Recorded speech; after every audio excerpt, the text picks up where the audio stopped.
Hey everyone, welcome to this weekly Sidereal Astrology forecast for the week of December 6th to the 12th of 2021.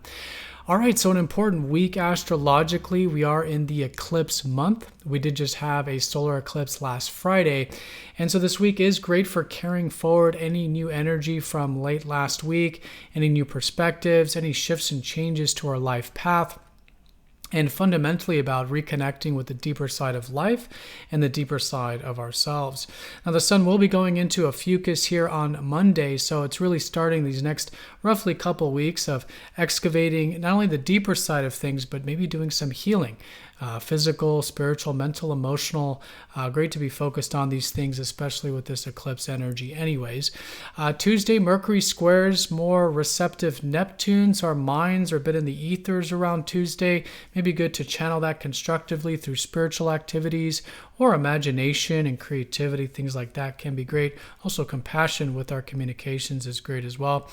Wednesday, Mars squares Jupiter, usually with this feeling quite buoyant, quite adventurous, maybe free-spirited. So grounding that a bit, since squares do tend towards that pendulum swing with Jupiter, but could be very constructive nonetheless for anything that does require that action or initiative. Then as we do approach the weekend, we do enter into the first quarter phase of the cycle, which is usually where we come to our first challenges of the cycle. At least it's good to challenge ourselves. So around Friday into the weekend, good to start to implement things again from late last week. Shifts and changes, healing, transformation, personal empowerment, all of this is fantastic. Now, around the weekend, Venus, the planet of relationships and values, is going over deep Pluto. So there's likely a new chapter in a yearly sense with new values, death and rebirth of our values and possibly our relationship life. And then the weekends with Mercury then going into free-spirited Sag, our minds, sort of get a bit of a dose of post-transformation, a bit of free-spiritedness, and the sun squares Neptune. So doing things that are more important to us on a soul level, spiritual level, maybe taking a little bit of time out for ourselves spiritually over the weekend could be a great way of working with this. All right, so let's go and take a look at all this here in more detail when we return.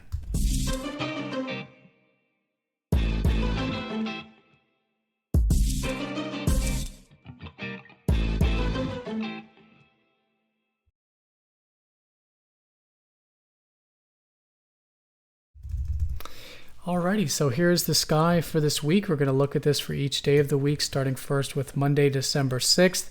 And as you can see here, we are using the visible sky on this channel called True Sidereal Astrology. It does change the signs from mainstream astrology. You'll notice a lot of the signs are in different placements.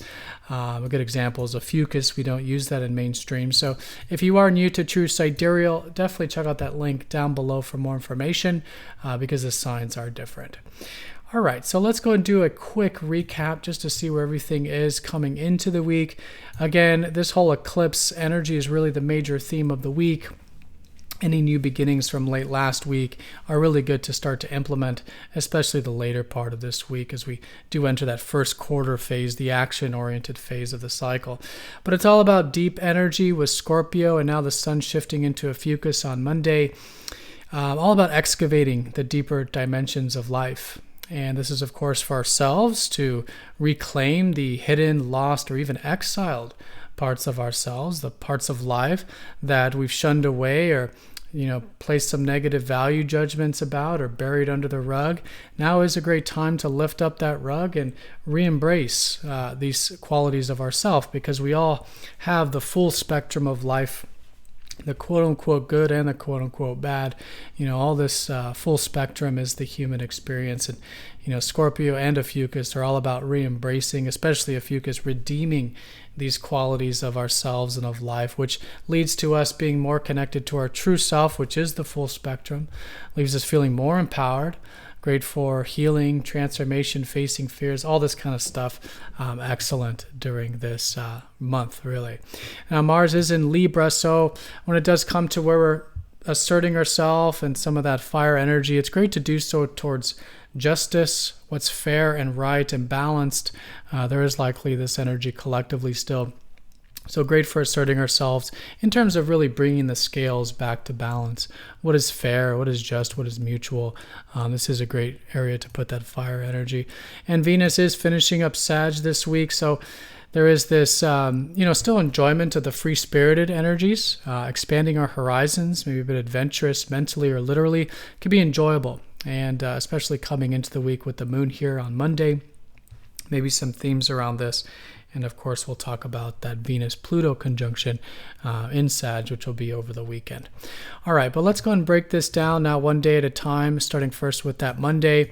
Again, the moon will be in that free-spirited Sag, so good for anything a bit adventurous or free-spirited, just philosophical, expanding the mind or literal horizons from even Sunday into Monday here. And we do have a minor aspect. Mars will be sextiling Pluto, but can be quite empowering. In fact, there's a lot of this, again, deeper energy. Pluto's very strong this week. So with this one, maybe, coming into the week, anything that does require facing fears, taking some action or initiative in the face of any wounds or fears, and that feeling very empowering. It's a great week for personal empowerment, transformation through action, through initiative, through trusting our instincts and our gut. It's just an opening for that. Nothing forcing us into this energy, but it's certainly available. Anything that does require that assertiveness, directness, or action can be quite empowering here around the Monday time period. Now, as we do get into the Tuesday time, this is where we do come up to some of these squares that we have early in the week. So first of all, that Mars will be squaring up to Jupiter. So as we get it closer to Wednesday, this can be a bit of a pendulum swing with that fiery side, that assertive side, masculine side collectively. So sometimes it can be a bit over-optimistic and then under-optimistic, or overconfident and then underconfident. And so that's, the extremes, but recognizing that there are certainly opportunities this week for taking some initiative and action towards things in our life and utilizing it, right? Because sometimes squares to Jupiters, we can get a bit lazy, maybe a bit idealistic, maybe just rest on our laurels. But the square is great for actually implementing that. So know that the opportunities are there. That can lift off any under-optimism or underconfidence with the square. And then what can balance out the over is the actual constructive action. So in this way, really a great week, especially the first half of the week. Anything that is, again, the action initiative that we can be hopeful about, or maybe is an opportunity of some kind, when done intentionally and constructively, can be a great week for that action and implementing possibilities and potentials. And again, a bit of that adventurousness or free-spiritedness, really, with that square to Jupiter. Now, just concentrated mostly around Tuesday, though, is that Mercury will be squaring etheric Neptune. So Mercury's our minds and communications, and Neptune is the etheric realms of the unconscious. So letting the mind wander a little bit can be constructive, but again, being grounded with this, just being mindful of any over ideals or dreams or wanting to escape, anything like this, just knowing that the mind collectively is under the influence, let's say, with Neptune, and then channeling this one and channeling it into maybe spiritual activities, maybe creativity or imagination, maybe reconnecting with our unconscious and our dreams and our intuition. Could be great and very constructive time for that etheric energy as well. And these 2 days, Tuesday, Wednesday, just as a backdrop, very minor. The moon will be in Capricorn, so anything that does take some responsibility might be a theme. Good for just a little bit of patience, discipline, responsibility with the moon in grounded Capricorn these Tuesday and Wednesday time periods. All right, and then as we lift off of that Wednesday, we'll lift off of some of that strong Mars energy, assertive energy, which is, again, still available all week. But as we do get to the Thursday time period, the moon will start to go into Aquarius. So Thursday and Friday here, Aquarius is all about accessing more of that individual self-expression, our unique side, our unorthodox side, challenging the status quo a little bit. Maybe some themes about the future or the world. Really good to connect with, and seeing that we all do have a very unique role to play in the world, and to maybe be a part of something greater, contribute to something greater. Just being future oriented could be a great way of working with that. That one will be a little more emphasized since we don't have any major aspects here around the Thursday and Friday time period.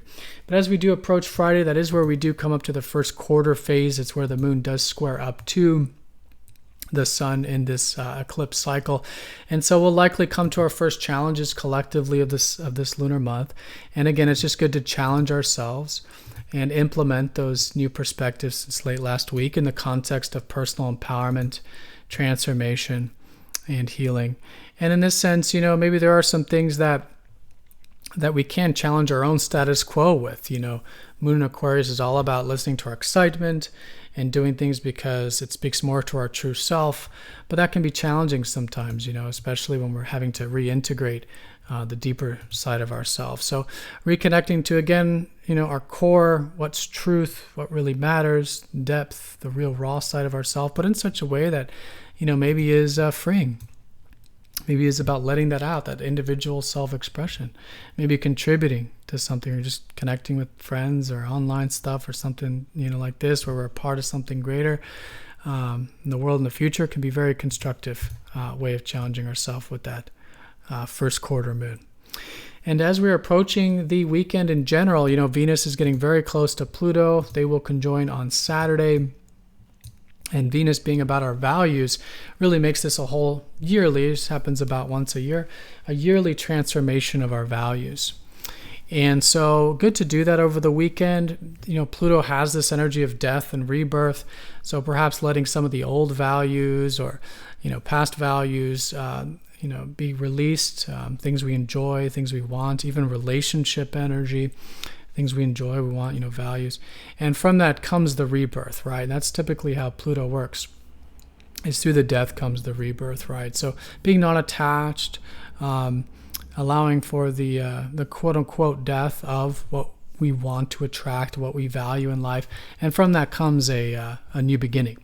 And that's going to happen very naturally. Usually conjunctions just happen very naturally. So it's good to just bring that extra attention to that and see what comes out of this whole rebirth of our values and our relationship life, and anything that supports that process, that metamorphosis process is great. And there's likely new things emerging out of this so that we can enjoy our values and relationships in a way that's much more non-attached, much more empowered as well towards what's true, real, and raw, what we really want, what really matters, what's real.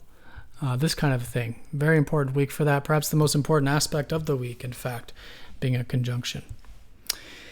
And around the weekend here, we do have Mercury sextiling Jupiter, nothing major. I almost don't even want to mention it, but a little bit of a wandering mind, and anything that is abstract that we're thinking about could be good to do with our minds. So philosophies, abstract stuff, maybe discussing higher perspectives, but just available, very minor. Will actually be much stronger than this, is as we do approach Sunday, the sun will be squaring that watery receptive Neptune that Mercury squared earlier in the week. So good weekend for sometimes, taking a bit of a step back, reconnecting with the flow of life, reconnecting with our intuition. Now it is a square and it is the action phase of the cycle, so it's likely going to deal more with taking some action. So good week for implementing things and pursuing things, but in that yin way, in that way of being receptive, willing to go with the flow, perhaps taking action towards what's important to us on a soul level and spiritual level is great. Again, spiritual activities or anything that involves imagination or creativity is good. So reconnecting with our own conscious, reconnecting with the spiritual realms, with our intuition, practicing faith and trust, letting go of what's outside of our control, and maybe taking some action towards what will lead to more peace in our life. Could be a great way of working with that square, as well as we have that metamorphosis of our values. And the moon will be in Pisces, by the way, Saturday and Sunday, which just adds to that watery nature. The challenge to incorporate more of that receptive approach to our actions and to whatever we're implementing in our life. All right, everyone. So that is the week in a nutshell. Most importantly is the eclipse month and implementing energy from late last week's solar eclipse, new perspectives, and just anything new from late last week. We do have some definitely empowering energy this week with both Mars and Pluto playing a very important role. Early in the week, maybe some of that action and initiative certainly available, and then challenging ourselves for the weekend for that implementation and maybe a transformation and rebirth of our values in our relationship life and anything that facilitates that process is fantastic. All right, so everyone have a fantastic week. Thank you so much for watching. Be sure to click the like button if you're watching this on YouTube. And if you're not yet signed up for MTZ Insiders, it is a newsletter where you do get these videos released first. There's a link down below for that on YouTube. It's a newsletter. Sign up. It's absolutely free. And you do get this content released first and extra content not normally released on YouTube. So have a great week, everyone. Thank you again. And I'll see you all next time for the next astrology forecast. Take care.